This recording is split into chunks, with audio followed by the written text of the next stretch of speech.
Donc, nous allons travailler aujourd'hui sur l'évangile de Matthieu, chapitre 12, du verset 38 à 42. Je lis le passage d'aujourd'hui. Alors, quelques-uns des scribes et des pharisiens prirent la parole et dirent : « Maître, nous voudrions te voir faire un miracle. » Il leur répondit : « Une génération méchante et adultère demande un miracle.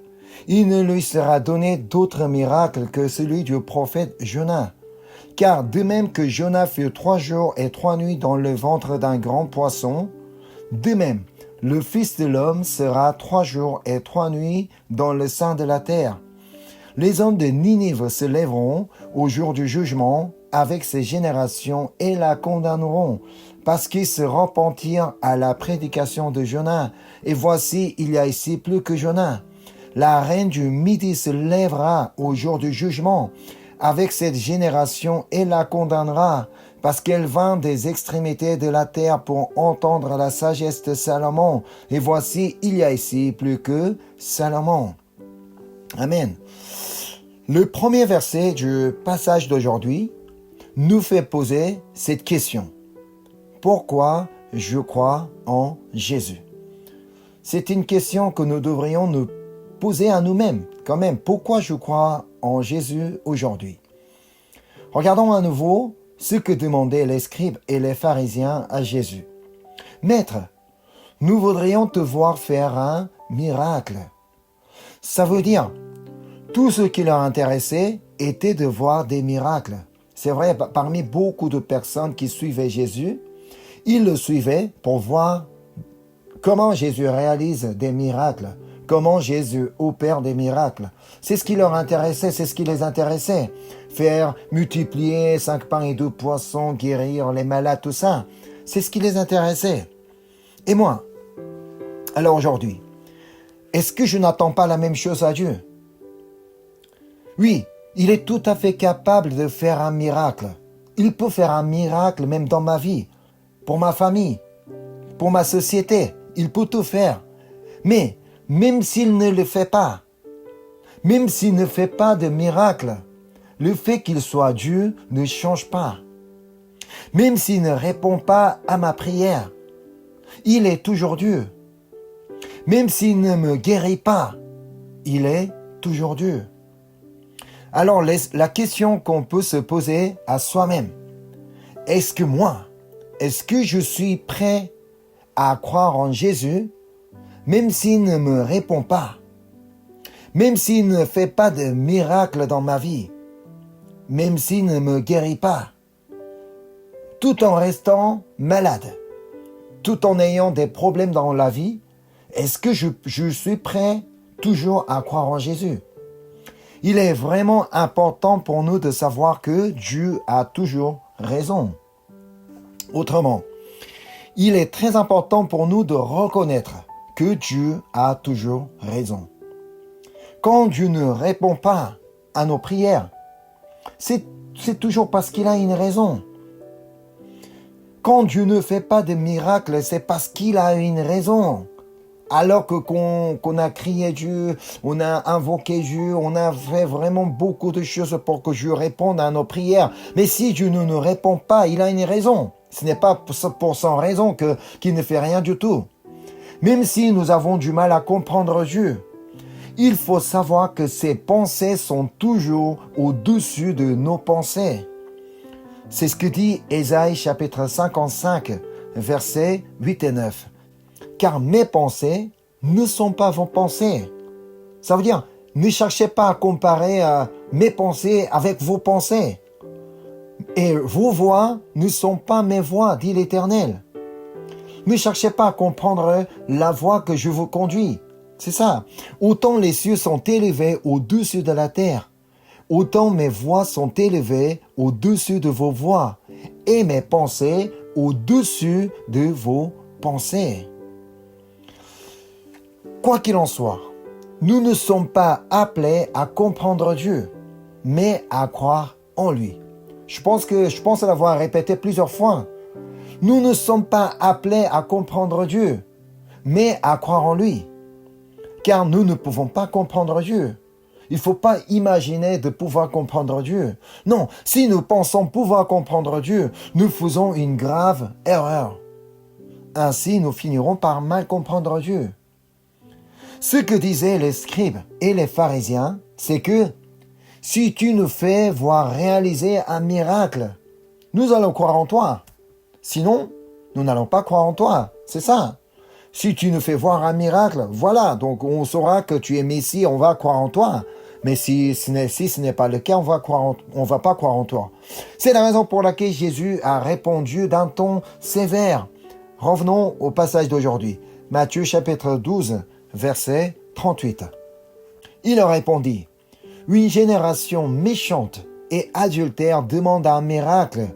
Il ne lui sera donné d'autre miracle que celui du prophète Jonas. » Jésus dit, « Une génération méchante et adultère demande un miracle. » Il est surprenant ici que Jésus ait employé un mot comme adultère pour désigner les personnes qui demandaient un miracle. On pourrait comprendre méchant. Oui, d'un sens, on pourrait comprendre, on pourrait les appeler méchants. Mais pourquoi ils les traitent comme adultères? Mais qu'est-ce qu'ils ont fait? Est-ce vraiment une faute de demander un miracle à Jésus? C'est exact. Jésus ne voulait pas qu'ils deviennent des personnes qui exigent des miracles. Parce que Jésus connaissait l'intention qui se cachait derrière leurs paroles. Car ces gens-là, ces gens qui posaient la question étaient prêts à suivre n'importe quelle divinité pourvu qu'elle accomplisse des miracles. Si toi, tu me fais pas de miracle, moi, je vais aller voir ailleurs. Comme si Dieu n'était pas l'unique Dieu. C'est pour cette raison que Jésus les a traités comme adultères. Mais est-ce que d'autres dieux existent réellement? Non. Que Dieu accomplisse un miracle ou non, le fait qu'il soit le seul et unique Dieu ne change pas. Alors il fallait qu'il se souvienne de la parole de Deutéronome chapitre 6. On va aller voir Deutéronome chapitre 6 du verset 1 à 6. Voici les commandements, les lois et les ordonnances que l'Éternel votre Dieu a commandé de vous enseigner, afin que vous les mettiez en pratique dans le pays dont vous allez prendre possession, afin que tu craignes l'Éternel ton Dieu en observant tous les jours de ta vie, toi, ton fils et le fils de ton fils, toutes ces lois et tous ces commandements que je te prescris, et afin que tes jours soient prolongés. Tu les écouteras donc, Israël, et tu auras soin de les mettre en pratique, afin que tu sois heureux et que vous multipliez beaucoup, comme te l'a dit l'Éternel, le Dieu de tes pères, en te promettant un pays où coule le lait et le miel. Écoute, Israël, l'Éternel, notre Dieu, est le seul Éternel. Tu aimeras l'Éternel, ton Dieu, de tout ton cœur, de toute ton âme et de toute ta force. Et ces commandements que je te donne aujourd'hui seront dans ton cœur. Amen.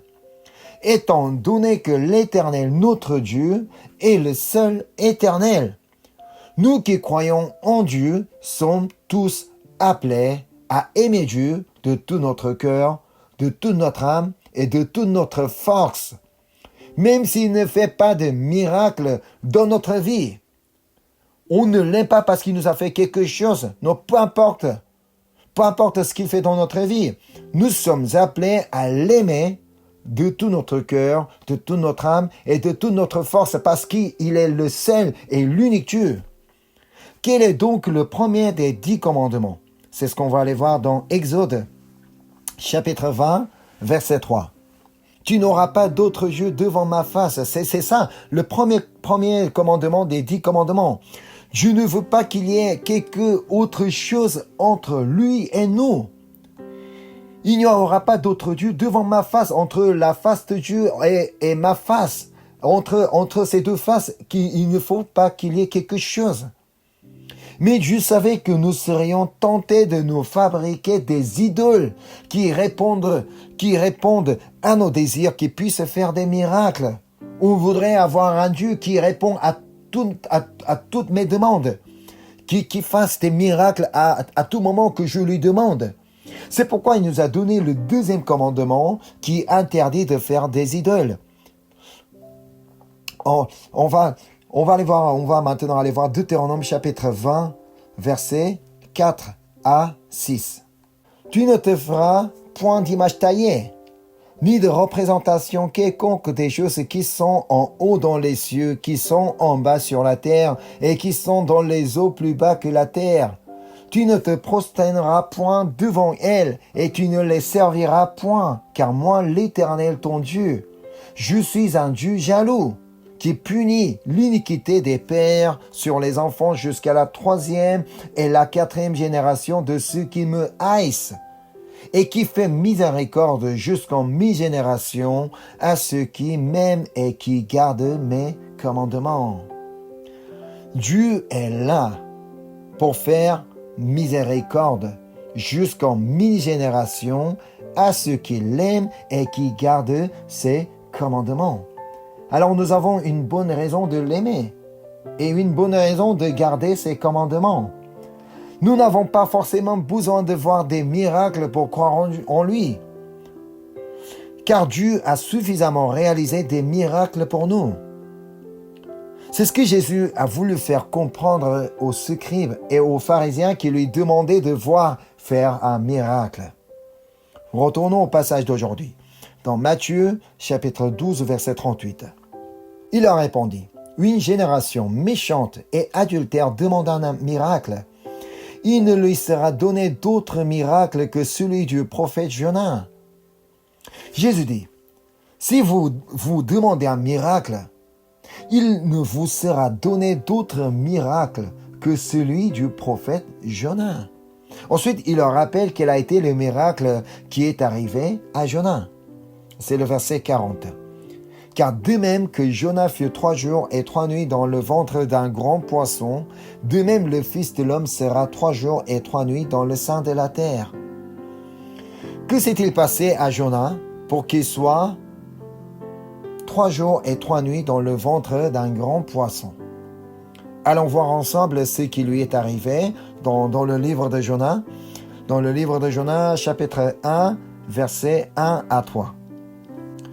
La parole de l'Éternel fut adressée à Jonas, fils d'Amittai, en ces mots. « Lève-toi, va à Ninive, la grande ville, et crie contre elle, car sa méchanceté est montée jusqu'à moi. » Et Jonas se leva pour s'enfuir à Tarsis, loin de la face de l'Éternel. Il descendit à Jaffo, et il trouva un navire qui allait à Tarsis. Il paya le prix du transport et s'embarqua pour aller avec les passagers à Tarsis, loin de la face de l'Éternel.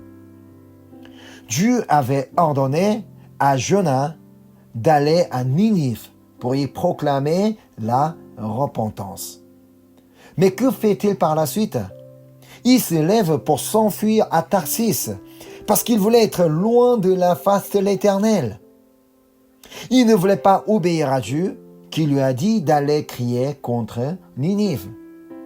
Surtout, il souhaitait s'enfuir loin de la face de l'Éternel. Alors, en descendant à Jaffo, il y trouve un navire qui allait à Tarsis. Car le port de cette ville servait au commerce maritime et aux échanges culturels. Donc, il savait qu'il allait sûrement trouver un navire qui pourrait l'emmener à un pays étranger. Il ne tardait pas à payer le prix du transport et s'embarque pour aller avec les passagers à Tarsis. On dit que Tarsis était une ville d'Espagne, mais ce n'est pas confirmé avec certitude. On n'a pas encore la confirmation. En tout cas, ce que Jonas désirait, c'est d'aller loin de la face de Dieu, aller complètement à l'autre côté où il devait être. Donc, pour aller vers Ninive, il devait aller vers l'est, mais il est parti vers l'ouest. Mais, vous pensez qu'il est possible de s'enfuir loin de la face de Dieu? Même si on désire de s'enfuir de Dieu, est-ce que c'est possible? Où que nous soyons, Nous ne pouvons pas nous éloigner de lui. Pas du tout. C'est ce que David a déclaré dans le psaume 139 du verset 7 à 10. Où irai-je loin de ton esprit? Et où fuirai-je loin de ta face? Si je monte aux cieux, tu y es. Si je me couche au séjour des morts, t'y voilà. Si je prends les ailes de l'aurore et que j'aille habiter à l'extrémité de la mer, là aussi ta main me conduira et ta main et ta droite me saisira. Partout où nous sommes, Dieu est là pour nous conduire avec sa main et pour nous saisir avec sa droite. N'est-ce pas une source de gratitude de savoir que où que nous soyons, il y a celui qui nous conduit et qui nous soutient? Mais Jonas a voulu refuser cette main de Dieu. Je veux aller où je veux. Allons, toi, tu me touches pas. Laisse-moi y aller. À travers l'attitude de Jonas, nous pouvons voir le reflet de la nature humaine. Alors que Dieu est là, beaucoup de personnes refusent de croire en son existence. Aujourd'hui encore dans le monde, il y a beaucoup de personnes qui refusent de croire en Dieu, même son existence. On désire toujours rester loin de la face de Dieu. Où est-il, Dieu que vous parlez? Il n'existe pas. Donc s'il existe, comment ça se passe? Comment est-ce possible qu'il y a autant de mal dans ce monde? Il y a beaucoup de gens qui parlent comme ça. On veut être loin de la face de Dieu. On ne cherche même pas à comprendre Dieu. Cependant, je voudrais qu'aucun d'entre nous ne cherche à s'éloigner de Dieu. Non. Sachons que c'est une bénédiction que Dieu soit avec nous partout où nous sommes. Parce que Dieu est là partout où nous sommes pour nous conduire avec sa main et pour nous soutenir avec sa droite puissante. Alors, que s'est-il passé à Jonas qui a voulu s'éloigner de Dieu? On va aller voir Jonas, encore une fois, le livre de Jonas, chapitre 1, versets 4 et 5. Mais l'Éternel fit souffler sur la mer un vent impétueux, et il s'éleva sur la mer une grande tempête. Le navire menaçait de faire naufrage. Les mariniers eurent peur. Ils implorèrent chacun leur Dieu, et ils jetèrent dans la mer les objets qui étaient sur le navire, afin de le rendre plus léger. Jonas descendit au fond du navire, se coucha et s'endormit profondément. La vie sans Dieu est comme dit le verset 4, comme le navire qui menaçait de faire naufrage à cause de grandes tempêtes. Que font-ils les hommes pour sauver leur vie? Ils imploraient chacun leur Dieu. Bon, peut-être chacun ayant son propre Dieu, donc chacun crie à son Dieu. Seigneur, Dieu, oh mon Seigneur, sauve-moi tout ça. Il criait Dieu. Mais la tempête n'a pas été apaisée. Pourquoi? Parce que d'autres dieux n'existent pas pour répondre à leurs cris. Après avoir compris qu'il n'y ait aucun Dieu qui répond à leurs prières, ils commencent maintenant à trouver une solution à eux-mêmes. Mais cela ne suffisait pas pour sauver leur vie. Bon, même en jetant ce qui était lourd dans le navire, ça ne suffisait pas. Et là, Jonas s'endormait profondément au fond du navire.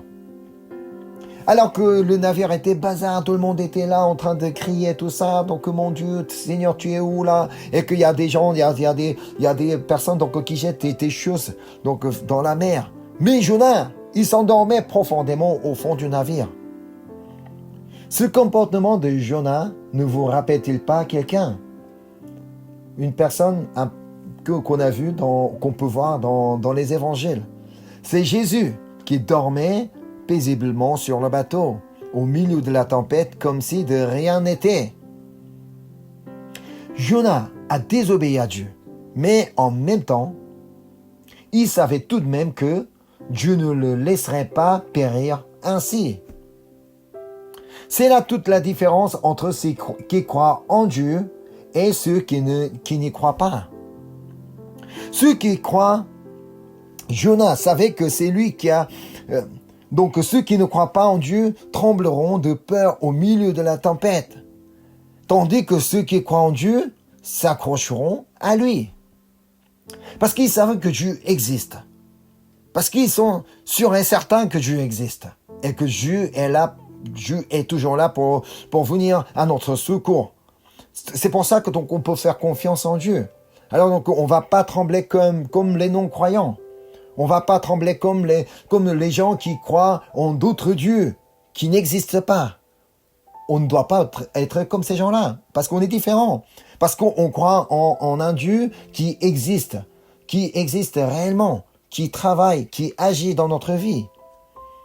Jonas savait que c'est lui qui a attiré sur eux cette grande tempête. Jonas, il savait que, ah oui, c'est à cause de moi, donc Dieu a envoyé cette tempête. Alors il prend la décision de payer le prix de sa désobéissance. Lisons maintenant à partir du verset 12 à 15, c'est la suite. Jonas chapitre 1 verset 12 à 15. Il leur répondit, « Prenez-moi et jetez-moi dans la mer, et la mer se calmera envers vous, car je sais que c'est moi qui attire sur vous ces grandes tempêtes. » Ces hommes ramaient pour gagner la terre, mais ils ne le purent, parce que la mer s'agitait toujours plus contre eux. Alors ils invoquèrent l'Éternel et dirent, « Ô Éternel, ne nous fais pas périr à cause de la vie de cet homme, et ne nous charge pas du sang innocent, car toi, Éternel, tu fais ce que tu veux. » Puis ils prirent Jonas et le jetèrent dans la mer, et la fureur de la mer s'apaisa. Nous savons que d'après le verset 17 que Dieu avait préparé un grand poisson pour engloutir Jonas. Mais pour ceux qui l'ont jeté dans la mer, Jonas était mort. Ils croyaient que Jonas était mort parce qu'il a été jeté en plein milieu de mer. Donc il a été jeté dans la mer. Alors pour eux, Jonas était déjà mort. Ainsi, ils ont compris que leur salut était rendu possible par la mort de Jonas. Jonas est resté ensuite dans le ventre du poisson 3 jours et 3 nuits. Il est peu probable que Jonas ait survécu 3 jours dans le ventre du poisson.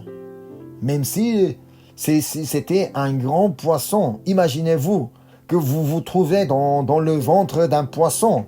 Est-ce qu'il y aurait suffisamment de l'espace dans le ventre? Est-ce qu'il y a de l'air?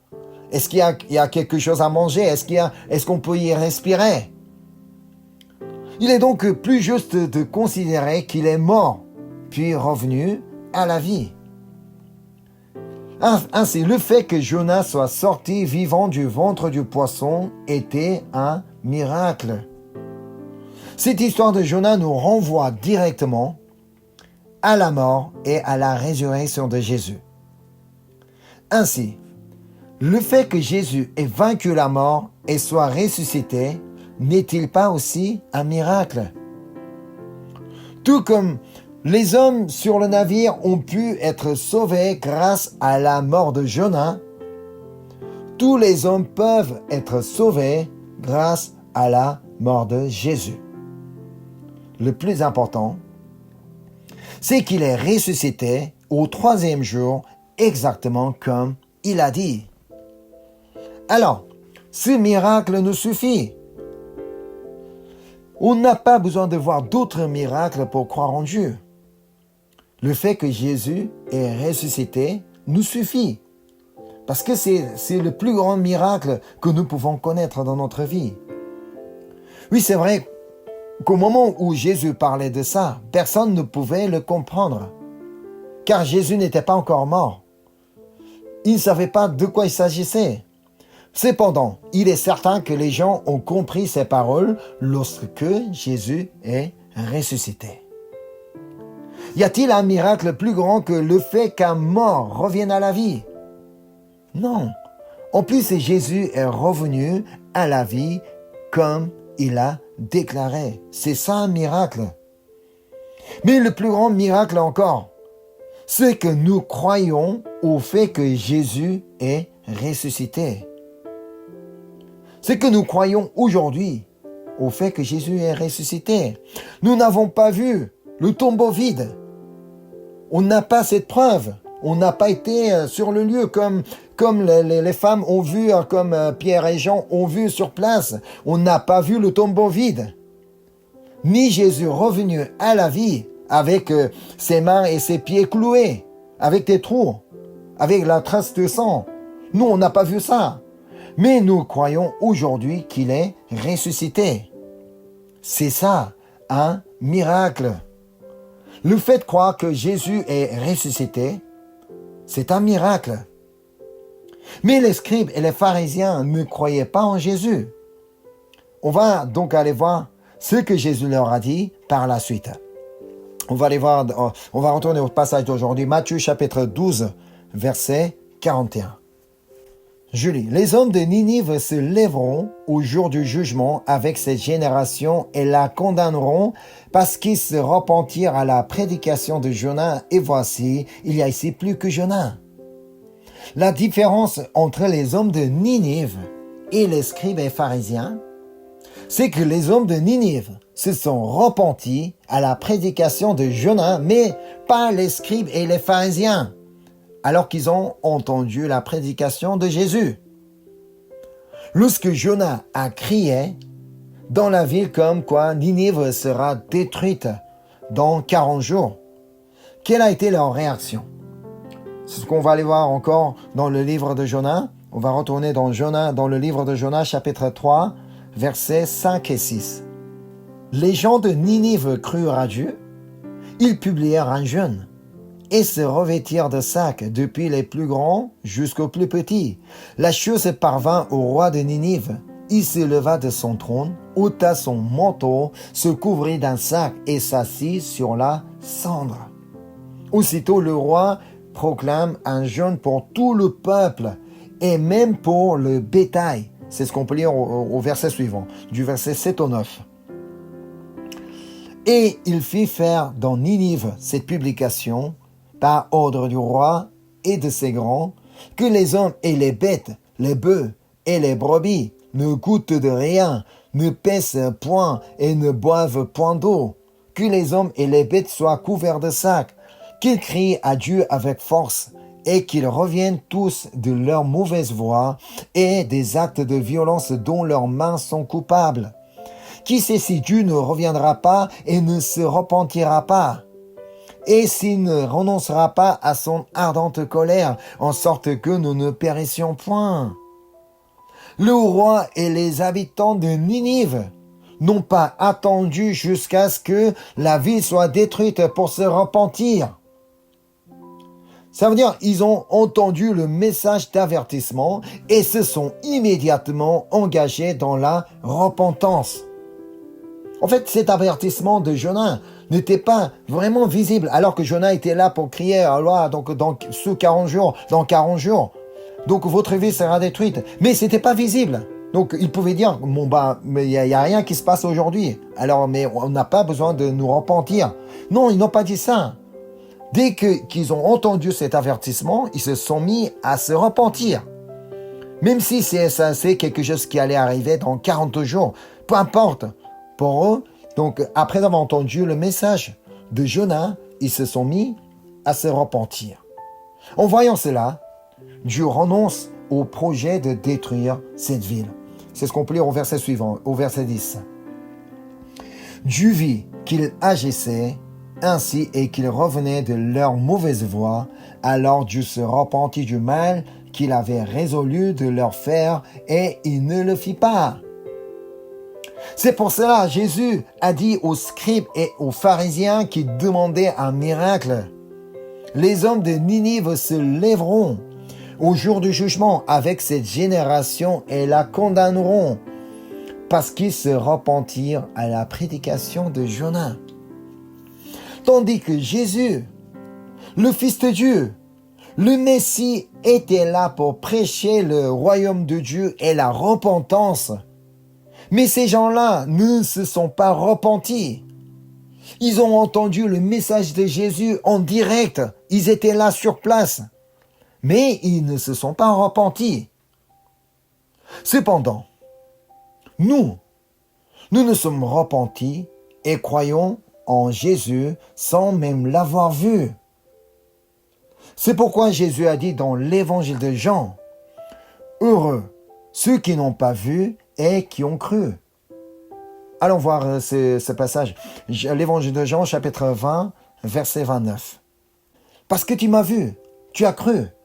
Heureux ceux qui n'ont pas vu et qui ont cru. » Amen. Combien nous sommes heureux, puisque nous croyons en lui sans même l'avoir vu.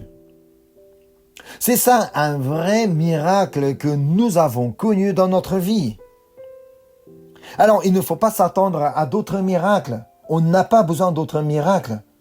On a déjà connu ce miracle dans notre vie.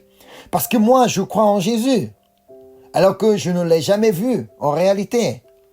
Je ne l'ai jamais vu en physique. Non, mais quand même, je crois en Dieu. C'est ça un miracle qui a été produit dans ma vie. Et ce n'est pas tout. Un autre miracle, c'est que nous ayons la sagesse de Dieu à notre portée. Comme dit Jésus dans le passage d'aujourd'hui, la reine du Midi devait se déplacer des extrémités de la terre pour entendre la sagesse de Salomon. Mais nous n'avons qu'à ouvrir la Bible que nous disposons pour entendre sa sagesse. Alors, retournons au passage d'aujourd'hui. Matthieu chapitre 12, verset 42. La reine du Midi se lèvera au jour du jugement avec cette génération et la condamnera parce qu'elle vint des extrémités de la terre pour entendre la sagesse de Salomon. Et voici, il y a ici plus que Salomon. En plus, à l'époque de Jésus, les gens devaient se précipiter derrière lui pour écouter ses enseignements. Mais nous n'avons qu'à ouvrir les évangiles pour l'entendre. Alors que ces scribes et les pharisiens, ils ont pu entendre l'enseignement de Jésus, la sagesse de Jésus, juste en face, sur place, en direct. Mais ils ne croyaient pas en Jésus. Mais aujourd'hui, nous avons connu un miracle. C'est que nous arrivons à croire tout ce qui est écrit dans la Bible. Et c'est ça encore un miracle qui a été produit dans notre vie. Même si nous n'avons pas expérimenté le miracle de la guérison de nos maladies, même si nous n'avons pas expérimenté le miracle de la résolution de nos problèmes, ou le miracle de la réalisation de nos rêves, nous devons au moins reconnaître que nous avons expérimenté 2 miracles. Aujourd'hui, on n'a pas vu le miracle de la mer Rouge qui a été fendue. Nous n'avons pas vu la multiplication du pain et du poisson. Mais quand même, nous avons connu 2 miracles. Ainsi, même si nous ne voyons pas d'autres miracles dans nos vies, je vous bénis au nom de Jésus-Christ pour que, reconnaissant les 2 miracles, nous avons déjà expérimentés. C'est quoi le premier miracle? C'est que nous croyons en Jésus sans même l'avoir vu. Et deuxièmement, nous croyons en tout ce qui est écrit dans la Bible, telle qu'elle est écrite. Voilà, donc c'est ainsi que nous puissions continuer à croire et à suivre le Seigneur jusqu'au bout avec action de grâce. Nous avons une bonne raison de rendre grâce à Dieu, puisque nous avons connu ces 2 miracles dans notre vie. C'est que je crois en Jésus et à la fois et encore, je crois en la parole de Dieu.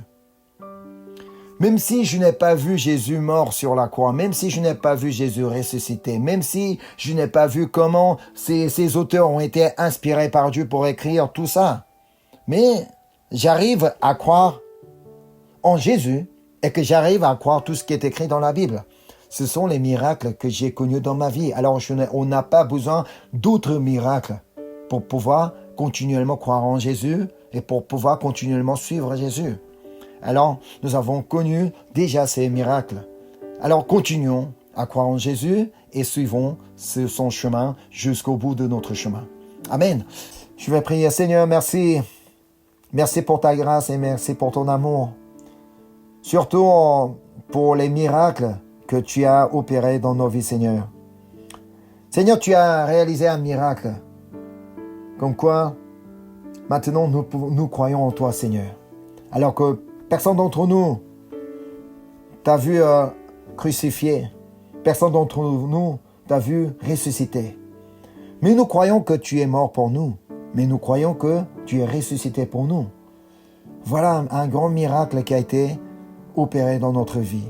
Et encore, nous croyons en tout ce qui est écrit dans la Bible. Nous ne doutons pas. Il y a encore un miracle dans notre vie. Seigneur, étant donné que tu as déjà réalisé ces miracles dans nos vies, nous n'allons pas demander d'autres miracles. Même si tu ne nous guéris pas, même si tu ne réponds pas forcément à tout ce que je te demande, et même si tu ne fais pas de grandes œuvres dans nos vies, Seigneur, nous voulons toujours croire en toi, Seigneur, parce que tu as déjà réalisé des miracles dans nos vies, Seigneur. Merci. Merci pour ces miracles. Merci pour ces grâces. Merci pour cet amour. Nous ne voulons jamais oublier tout ce que tu as fait dans nos vies, Seigneur, et que nous voulons continuellement te suivre. Nous voulons continuellement croire en toi, Seigneur. Merci pour ton message, pour ta parole. Merci encore pour tout ce que tu vas réaliser dans nos vies. Et je te remercie, je te prie au nom du Seigneur Jésus-Christ. Amen.